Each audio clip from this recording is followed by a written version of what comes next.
A Rua do Ouvidor, a mais passeada e concorrida e mais leviana e discreta bisbilhoteira, esbanjadora, fútil, noveleira, poliglota e enciclopédica de todas as ruas da cidade do Rio de Janeiro, ocupa-se de tudo. Até hoje, porém, ainda não referiu a quem quer que fosse a sua própria história. Eis o berço da bonita, vaidosa e pimpona atual Rua do Ouvidor. Nasceu de um desvio, e desvio da rua direita ou do caminho direito, o que, a falar a verdade, não é de bom agouro.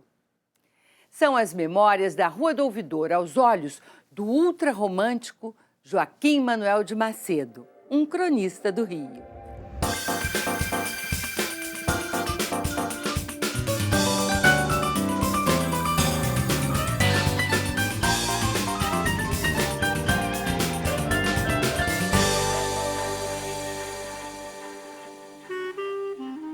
Joaquim Manoel de Macedo foi romancista, jornalista, cronista, poeta, historiador e teatrólogo.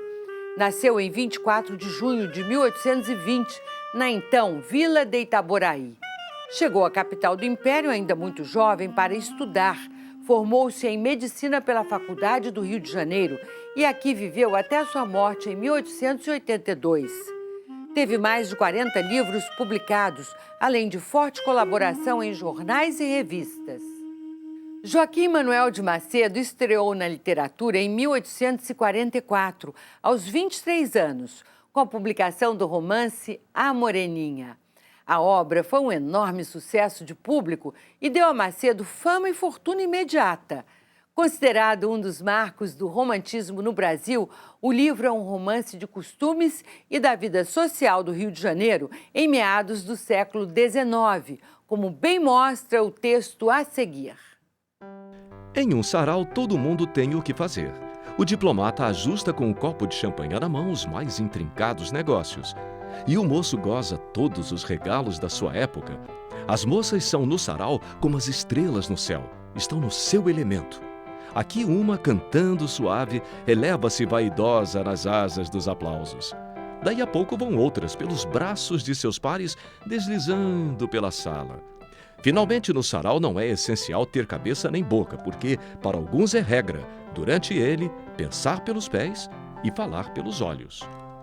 A aparição da Moreninha em 1844, do Macedo muito jovem ainda, com 24 anos de idade, quer dizer, nem posso dizer que é jovem, porque aquela geração, boa parte morreu com menos que isso, deixando grandes obras. De fato, marca na prosa de ficção, digamos, o estágio zero, o ponto de partida para toda a prosa romântica, que seria de grande recepção popular no Brasil todo e da qual sairia toda a grande ficção brasileira depois. O lançamento de A Moreninha, em 1844, provocou uma pequena revolução literária na época. Obra que inaugurou a moda do romance nacional, foi fundamental na consolidação de um público leitor de romances. A admiração e o respeito que a Moreninha conferiu a seu autor motivaria o jovem José de Alencar a arriscar sua incursão pelo gênero, como o próprio autor de Iracema declara em texto famoso intitulado Como e Por que Sou Romancista. Ao chegar a São Paulo, era eu uma criança de 13 anos, cometida aos cuidados de um parente.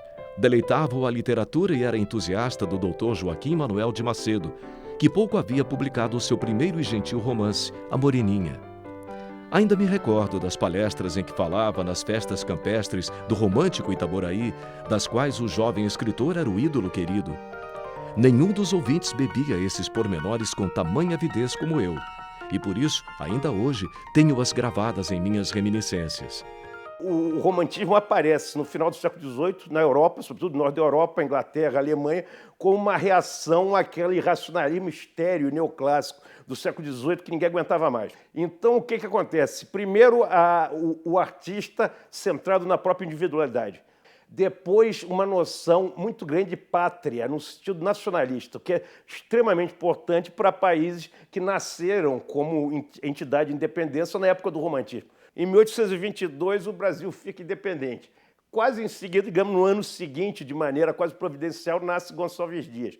Essa geração que começa a escrever, mais ou menos na década de 1840, e que se extingue, posso dizer assim, com a morte de Castro Alves em 1871, é o pedestal total da literatura brasileira.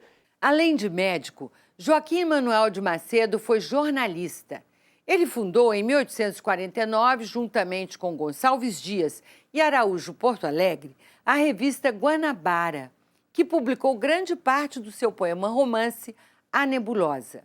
A obra narra a tragédia romântica de um jovem trovador obcecado por um amor impossível, isolado no cume de um rochedo em uma enseada tropical. Quem é ele? Ninguém se lembra conhecê-lo outrora. Há um mês apareceu só, mudo e triste. Não quer ouvir ninguém, não diz seu nome. Traja negros vestidos, rubra capa prende nos ombros. Nos seus lábios, às vezes, um sorriso que não é rir, que é onda de sarcasmo. Confunde a quem o vê, não fala nunca. E num véu de mistérios envolvido, vaga, escondendo ao mundo que detesta seu nome, seu viver e a dor que abafa. Ao narrar a história do amor impossível do trovador por uma donzela insensível, a peregrina, Joaquim Manuel de Macedo recorre à figura da feiticeira para compor o elemento sobrenatural do poema. A nebulosa, como seu próprio nome diz, é presença incorpórea, que em noites de lua aparece na névoa do rochedo. Esse fantasma é ela, e canta e chora. E com pérfido choro e tredos cantos os incautos atrai, que ao mar se arrojam, de súbita loucura arrebatados. Ou por negros contratos se escravizam ao império fatal da nebulosa. Agora, o poema ele é arcaico em relação à própria época. Ele lembra muito o romantismo nórdico, uma coisa muito ligada a uma mitologia céltica, arturiana, completamente fora da época, daquele momento, e é um poema que não tem importância na poesia romântica brasileira. É um momento que ficou na época, enquanto Macedo persevera como romancista, sobretudo por causa da Moreninha, persevera aí de maneira muito visível como cronista do Rio de Janeiro, por causa desses dois livros que são excelentes, que é Um Passeio pela Cidade do Rio de Janeiro e As Memórias da Rua do Ouvidor, e tem um teatro também bastante interessante. Joaquim Manuel de Macedo já era um nome de prestígio no romance brasileiro quando deu início à série de crônicas Um Passeio pela Cidade do Rio de Janeiro. É uma pequena história da cidade, contada a cada semana em episódios pitorescos, curiosos e até sentimentais, como você vai ver no próximo bloco.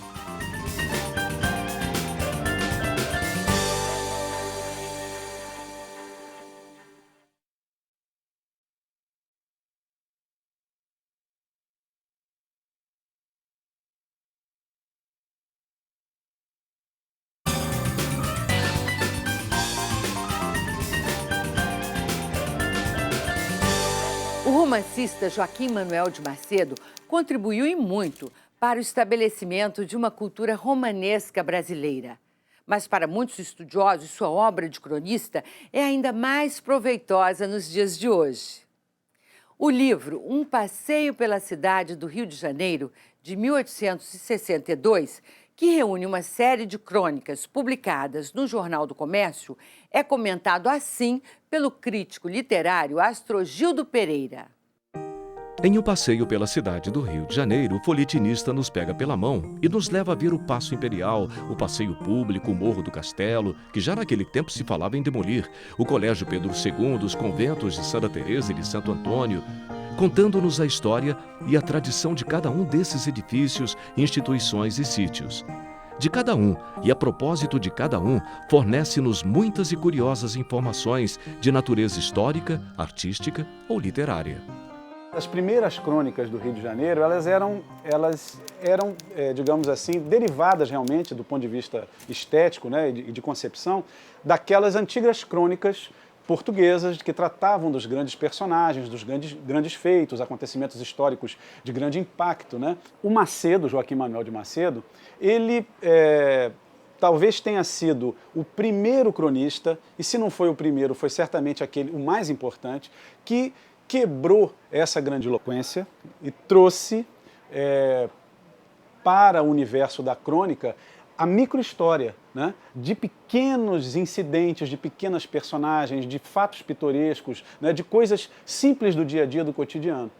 Na série de crônicas reunidas em um passeio pela cidade do Rio de Janeiro, Joaquim Manuel de Macedo convida o leitor a flanar pela capital do Império, conhecendo a história de seus principais monumentos e logradouros.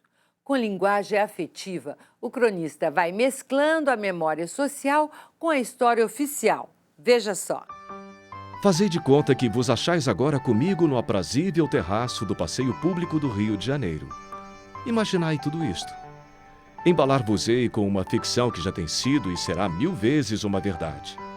Sentemo-nos nestes bancos de mármore e de azulejos. Voltemos as costas para o mar. Cerremos por algum tempo os olhos à majestade das obras de Deus. A hora do crepúsculo é suave, melancólica e propícia aos sonhos do futuro e às recordações do passado. Então ele ia com todo aquele jeito dele, conquistando os leitores e colocando os leitores, como se o leitor também fosse um protagonista na crônica. Ele conversava, chamava o leitor para dentro do texto. Isso naquela época era ousadíssimo, porque os escritores eram mais austeros, não tinham muito essa ligação com o público. Ele fazia de tudo, ele era muito conciliador, ele queria abraçar o público, como se o público estivesse ali conversando numa mesa de restaurante, de botequim com ele. Na série de crônicas reunidas no livro Um Passeio pela Cidade do Rio de Janeiro, Joaquim Manuel de Macedo afirma sua inteira afinidade com o espírito romântico da época. Fazendo a apologia dos temas nacionais em detrimento dos que chegam do estrangeiro, o cronista critica o total desconhecimento da própria terra pelos brasileiros. Disse um escritor francês que entre os franceses são os parisienses os que conhecem menos Paris. No Brasil não se pode dizer coisa semelhante, porque os provincianos, como os cariocas, desconhecem do mesmo modo a nossa boa Sebastianópolis. É mais comum encontrar um fluminense que nos descreva as montanhas da Suíça e os jardins e palácios de Paris e Londres do que um outro que tenha perfeito conhecimento da história de alguns dos nossos pobres edifícios. Hoje em dia, uma viagem a Lisboa é coisa mais simples do que um passeio ao Corcovado. Em seu passeio pela cidade do Rio de Janeiro, Joaquim Manuel de Macedo prima por explorar fatos resgatados da memória coletiva e misturá-los a autêntico material documental. Ao mesclar a história oficial com episódios picarescos da vida na cidade, o cronista dá à leitura um sabor especial, como na passagem a seguir, dramatizada pela Companhia de Teatro Manual.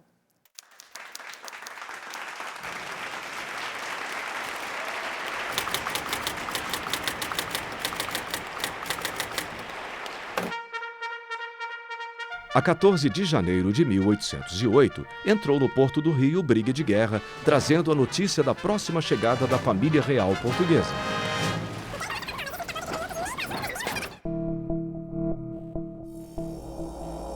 O brigue voara para dar aquela nova ao vice-rei, a tempo de serem tomadas algumas providências.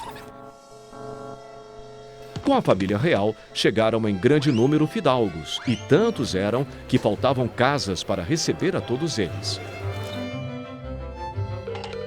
Os fidalgos acharam a sua providência nas famosas aposentadorias. Em poucas palavras, uma ideia do que foram as aposentadorias, especialmente em 1808. Adeus direito de propriedade.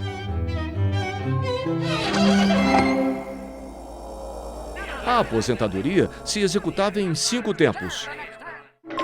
Primeiro, o privilegiado dirigia-se ao aposentador e dizia-lhe que precisava da casa tal, da rua tal. Segundo, o aposentador encarregava o meirinho de ir satisfazer o desejo do privilegiado.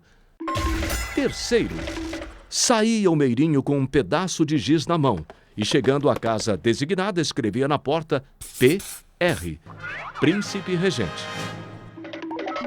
Quarto, o proprietário mudava-se em 24 horas. Quinto, o privilegiado aposentava-se e ficava muito à sua vontade. As desregradas aposentadorias tornaram-se logo em um tormento insuportável. O príncipe regente ignorava a maior parte das violências.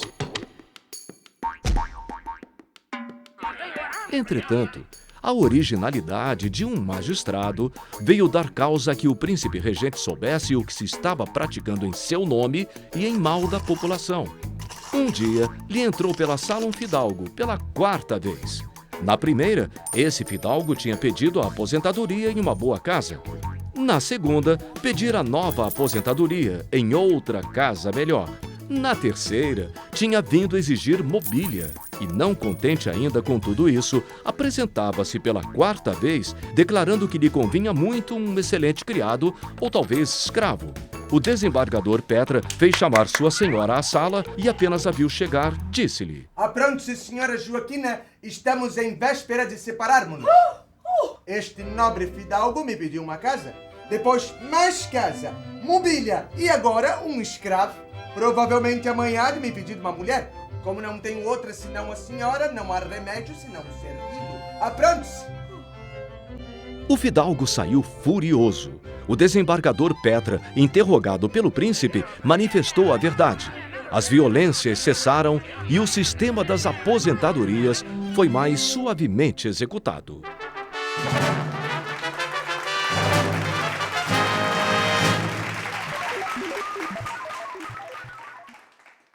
Joaquim Manuel de Macedo ficou conhecido como o autor de A Moreninha, mas foi o Macedo, cronista urbano, que demonstrou o maior amor por sua cidade.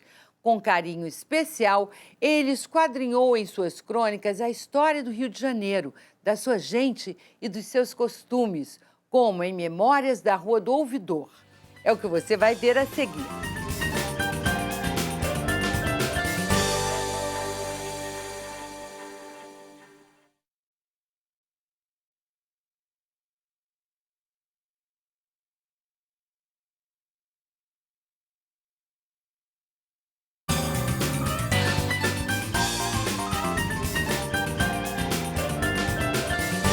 Joaquim Manuel de Macedo foi um escritor essencialmente carioca. Como cronista, soube demonstrar como poucos o seu amor pela cidade. Em forma de folhetins anônimos, ele publicou no Jornal do Comércio, em 1878, As Memórias da Rua do Ouvidor.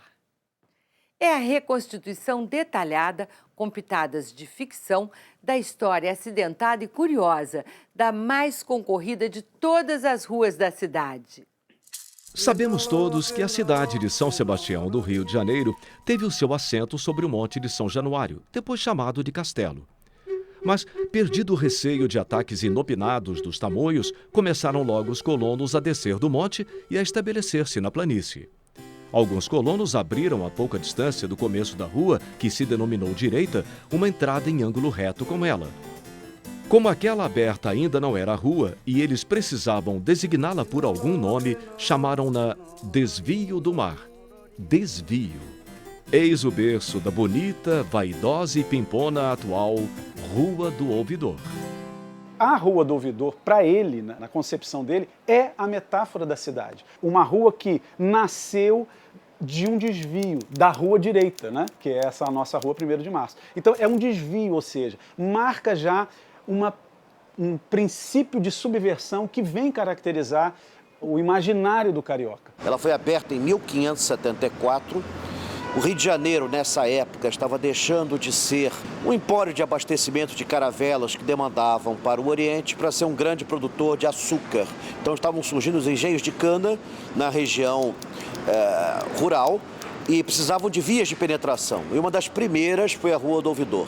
Daí teve o primeiro dos 12 nomes, Desvio do Mar, depois Rua de Aleixo Manuel, depois Rua de Aleixo Manuel Albernaz, depois de Rua do Francisco da Fonseca Diniz, Rua do Gadelha, Rua Padre Pedro Homem da Costa, Rua da Cruz, Rua Moreira César, até que no século XVIII vai ganhar o nome de Rua do Ouvidor, quando aqui foi morar o segundo ouvidor da cidade, o homem que ouvia as queixas do povo e levava-as diretamente ao rei Francisco Bercó da Silva Pereira. O memorista e historiador Joaquim Manuel de Macedo, expondo ao público a Rua do Ouvidor, trata o logradouro no feminino, como dama rica, bela e ufanosa. em associação graciosa, aproveita para comentar a tendência que tem as mulheres para enganar a idade. Não sei, não pude averiguar a data do nascimento da rua que desde 1780 se chama do Ouvidor. Do que a ela disso não resulta prejuízo algum e, pelo contrário, ganha muito em sua condição de senhora, porque, isenta de aniversário natalício conhecido, não há quem ao certo lhe possa marcar a idade, questão delicadíssima na vida do belo sexo. Que afortunada predestinação dessa Rua do Ouvidor! Era a Rua das Novidades.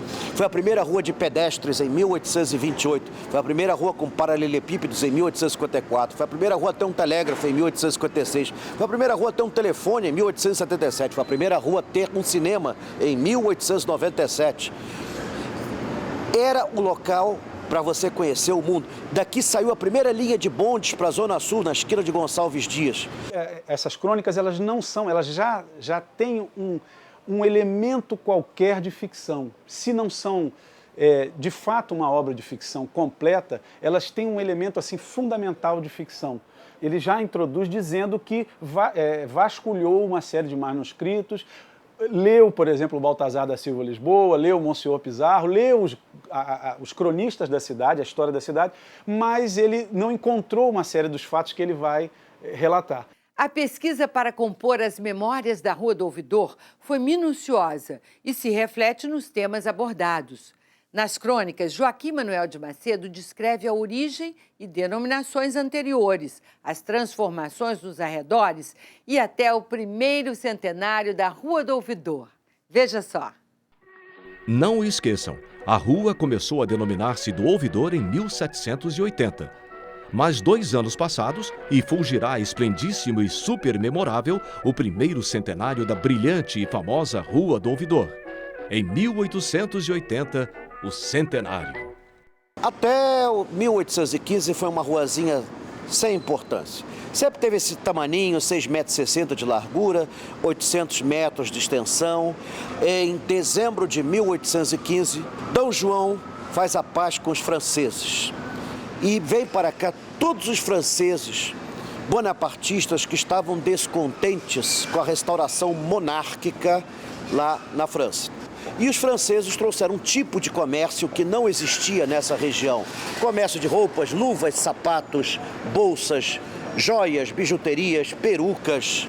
E uma novidade espetacular que os cariocas adoraram, as balconistas francesas. Em vez daquele caixeiro português bigodudo, agora era uma francesa cheirosa que aqui estava. Se no tempo do Império a Rua do Ouvidor era assim, como estará hoje aquela que no século XVI era apenas o desvio do mar? E o que pensam hoje seus frequentadores, lojistas e até mesmo um casual transeunte? Excelente rua, melhor ponto do Rio de Janeiro. Eu amo trabalhar na Rua do Ouvidor, entendeu? E estou há 35 anos na Rua do Ouvidor. Na minha opinião, é uma das ruas mais charmosas do centro. Ainda conserva muito da arquitetura antiga.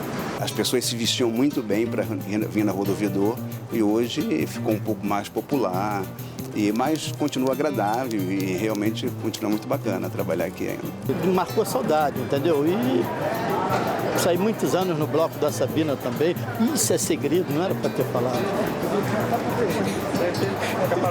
Mas ela jamais perdeu essa vocação social. Então as pessoas gostam de vir para cá. Aqui tem happy hour na sexta-feira à noite, tem jazz, tem samba no sábado à tarde. Como toda rua de comércio, a Rua do Ouvidor mudou muito.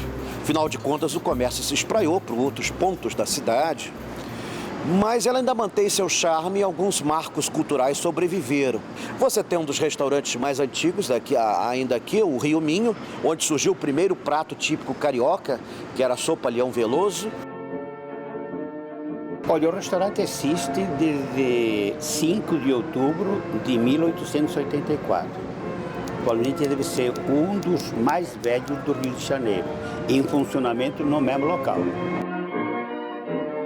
Você ainda tem aqui a velha charutaria Pará, hoje uma joalheria. Hoje funciona aqui a Ouvidor 120, loja de acessórios femininos. O imóvel pertence à família desde 1915, quando então funcionava aqui a Charutaria Pará, que era uma charutaria famosa na época em que, nesses áureos tempos, as pessoas da alta sociedade circulavam por aqui e tinham o hábito de ir à confeitaria Colombo para tomar o seu chá da tarde, e os homens faziam questão de vir até a Charutaria Pará, comprar seus charutos, fumo para os seus cachimbos. Antes da Ouvidor, nós éramos uma cidade africana. Depois da Rua do Ouvidor, realizamos o sonho de sermos europeus. Claro, isso não perdurou para sempre e hoje somos brasileiros. As memórias da Rua do Ouvidor, elas são um marco na crônica, não só na crônica da cidade do Rio de Janeiro, a importância histórica que ela tem para a literatura carioca, mas ela é também um marco na crônica brasileira. Joaquim Manuel de Macedo foi também político e professor de História e Geografia do Brasil do Colégio Pedro II. Autor de mais de 40 livros e colaborações em jornais e revistas, é memorialista lido com interesse e seus romances ainda alcançam larga popularidade. O autor morreu sofrendo das faculdades mentais antes de completar 62 anos. Mas a simplicidade de estilo e o senso de observação dos costumes e da vida familiar fizeram de Joaquim Manuel de Macedo uma referência na crônica do Rio de Janeiro da segunda metade do século XIX.